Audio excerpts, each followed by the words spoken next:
네, 안녕하세요. 6월 23일 금요일 새벽기도회 시작하겠습니다. 기도드리겠습니다.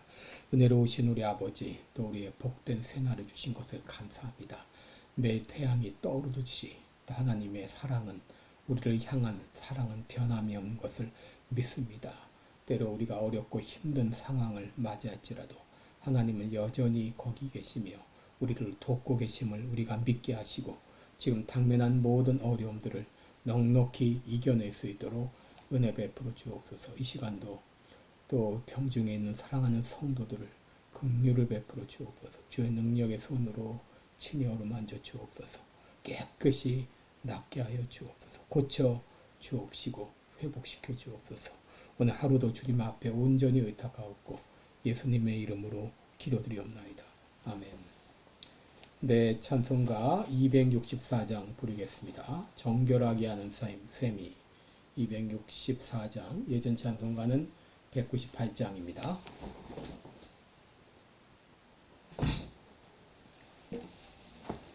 (264장입니다) 정결하게 하는 셈이 나의 앞에 있도다. 성령께서 원고하신 죄 씻으라 하시네. 찬양하리 찬양하리 죽임당한 어린 양 주께 영광 돌리어라. 우리 죄를 씻어주셨네. 나의 가는 길이 좁고 내 뜻대로 안 돼도 모든 욕심 다 버리고 주만 따라가겠네. 찬양하리 찬양하리 죽임당한 어린 양 주께 영광 돌리어라. 우리 죄를 씻어주셨네. 나의 마음 제단 위에 불길같이 타올라 영원토록 찬양하며 주께 영광 돌리네. 찬양하리 찬양하리 죽임당한 어린 양 주께 영광 돌리어라. 우리 죄를 씻어주셨네. 한량 없는 주의 은혜 나를 영접하셨네. 내가 지은 모든 죄와 엄을 용서하셨네. 찬양하리 찬양하리 죽임당한 어린 양 주께 영광 돌리어라. 우리 죄를 씻어주셨네. 성부 하나님께 영광 성자 예수께 영광 성령님께 또한 영광 돌려보려보리세. 찬양하리 찬양하리 죽임당한 어린 양 주께 영광 돌리어라. 우리 죄를 씻어주셨네.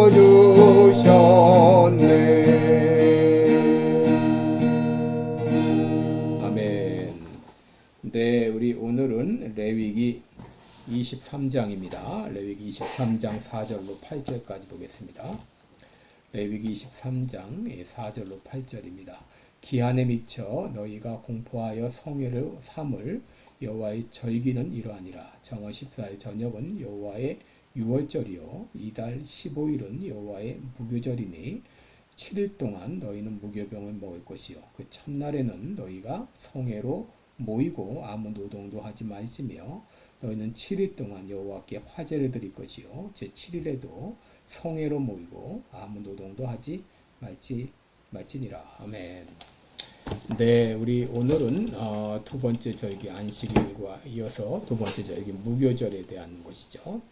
우리 신명기 16장 16절 보게 되면 하나님은 이스라엘 백성들에게 3대 절기를 지키라 라고 말했습니다.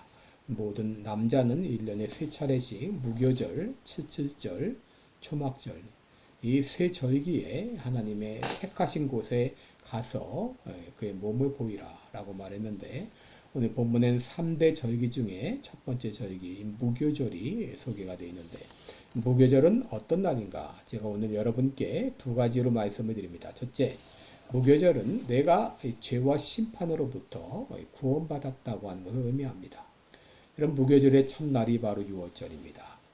6월이라는 그 의미는 넘어갔다. 이 재앙이 넘어갔다. 이제 그런 말이죠. 하나님께서 애굽 땅에 10가지 재앙을 내릴 때 10번째 재앙이 바로 장자를 죽이는 그런 재앙이었죠. 장자를 죽이는 재앙을 내리셨을 때에 애굽의 모든 사람과 짐승의 초태생이 다 죽임을 당했습니다. 그때 바로 바로의 장자도 죽었고 모든 짐승의 첫 새끼도 다 죽임을 당했죠. 그런데 이스라엘 백성이 사는 곳에는 이 재앙이 넘어갔습니다. 그 이유는 이 어린 양을 잡아서 그 피를 좌우 임방에 바르고 그 고기를 불에 구워 먹을 때 그 피를 볼 때에 재앙이 너희를 넘어가리니 그랬습니다. 바로 이 하나님이 내리신 10번째 재앙, 장자를 죽이는 재앙이 어린 양의 피를 바른 그 가정에는 그 재앙이 넘어갔습니다. 이 어린 양은 흠없고 1년 된 수컷으로 했는데 이는 앞으로 오셔서 십자가에서 피 흘려 죽어주신 예수 그리스도의 상징이었죠. 바로 무교절의 시작은 어린 양 되신 예수님으로 말미암아 그들이 구원받았음을 의미하는 것이죠.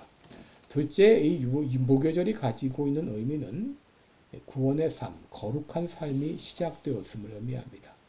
여러분 6월절이 구원의 날이라면 무교절은 거룩한 삶이 시작되었은 것을 의미합니다.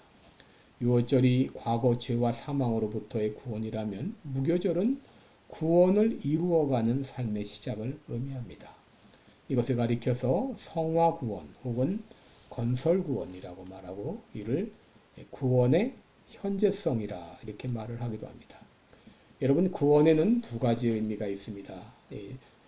과거적 의미로 죄와 사망으로부터 구원받는 이런 과거적 의미가 있는가 하게 되면 죄를 버리고 거룩한 삶을 살아가는 현재적 의미의 구원이 있습니다. 여러분 성경을 보면 누룩은 죄를 상징하죠. 마태복음 16장 11절에 오직 바리새인과 사두개인의 누룩을 주의하라. 또 누가복음 12장 1절에도 바리새인의 누룩 곧 외식을 주의하라. 고린도전서 5장 6절에 보게 되면 적은 누룩이 온 덩이에 퍼지는 것을 알지 못하느냐. 너희는 누룩 없는 자인데 새 덩어리가 되기 위하여 묵은 누룩을 내어버리라. 우리의 6월절 양 곧 그리스도께서 희생이 되었느니라. 여러분 누룩은 이 죄를 의미하고 특별히 누룩이 이 엄청난 활동성이 있습니다. 비록 작지만 그것이 순식간에 퍼져나가서 온 덩이를 부풀게 합니다. 이것은 바로 이 죄의 영향력이 얼마나 파워풀한가를 우리에게 보여주죠. 그러기 하나님께서는 이스라엘 백성들에게 무교절 첫날부터 누룩을 제거하게 했습니다. 만일 누룩 있는 떡을 먹으면 타국인이든지 본국에서 난 자든지 물어나고 이스라엘 회중에서 끊쳐지리니 그럴 정도로 이 누룩을 멀리하라 라고 말했습니다. 여러분 이것이 우리에게 어떤 의미가 있는가? 그리스도인이 되었다 하는 것은 죄의 길에서 돌아섰다는 것을 의미합니다. 어느 정도 죄를 멀리하라고 했는가? 여러분 이스라엘 백성들이 애굽을 떠날 때 어떻게 했습니까? 허리에 띠를 띠고 발에 신을 신고 손에 지팡이를 잡고 그리고 급히 먹으라 그랬어요. 이것은 바로 죄에 대한 단호한 태도를 말하는 것이죠. 무교절 기간 동안에 누룩 없는 떡을 먹으라고 하신 것은 예수님을 믿는 순간 죄를 버리는 삶이 시작되었음을 알리는 것입니다. 매일 무교병을 먹으면서 나는 거룩한 삶으로 부르심을 받았다고 하는 것을 확인하는 것이죠. 그리고 이 누룩과 같은 죄와 싸워 이기겠다고 하는 삶을 다짐하는 것이죠. 이를 위해서 하나님께서 무교절을 정하시고 누룩 없는 떡을 먹으면서 자신이 죄의 길에서 돌아서서 죄를 멀리하는 삶을 살게 되었음을 돌아보게 하신 것입니다. 우리가 부르는 옛날 가스퍼송 중에 나 결심했네 주 따르기로 그런 찬송이 있죠. 나 결심했네 주 따르기로 나 결심했네 주 따르기로 나 결심했네 주 따르기로 뒤돌아보지 않겠네 세상 등지고 십자가 보내 세상 등지고 십자가 보내 세상 등지고 십자가 보내 뒤돌아보지 않겠네. 여러분 우리가 예수 믿는 순간 우리는 죄의 길에서 돌아선 존재입니다. 우리는 다시 유턴하면 안 되는 것이죠. 바로 무교절에 누룩 없는 떡을 먹으면서 자신이 죄의 길에서 돌아서 죄를 멀리하는 삶을 살게 되었음을 돌아보게 하신 것이죠. 물론 죄를 이기는 이 삶이 내 힘만 가지고 안 됩니다. 하나님이 도우시고 성령님이 역사하셔야 돼요. 그러므로 나의 약함을 인정하고 성령님께 도움을 구할 때 주께서 넉넉히 죄와의 싸움에서 승리할 수 있도록 도와주실 것을 믿습니다. 기도하겠습니다. 은혜로우신 우리 아버지, 오늘도 복된 하루 허락해 주신 것 감사합니다. 이 악한 마귀는 우는 사자와 같이 두루다니며 삼킬자를 찾고 있는 이런 때에 우리는 깨어 기도하며 이 악한 마귀와의 싸움에, 죄와의 싸움에서 당당 승리하고 죄가 유혹할 때마다, 마귀가 유혹할 때마다 나는 죄와 상관없는 존재가 되었다. 나는 죄의 길에서 돌아선 존재가 되었다고 외치면서 당당히 죄와의 싸움에서 승리하는 우리 모두가 되게 하여 주옵소서. 예수님의 이름으로 기도드리옵나이다. 아멘. 네, 여러분 오늘도 복된 하루 되시기를 바랍니다. 감사합니다.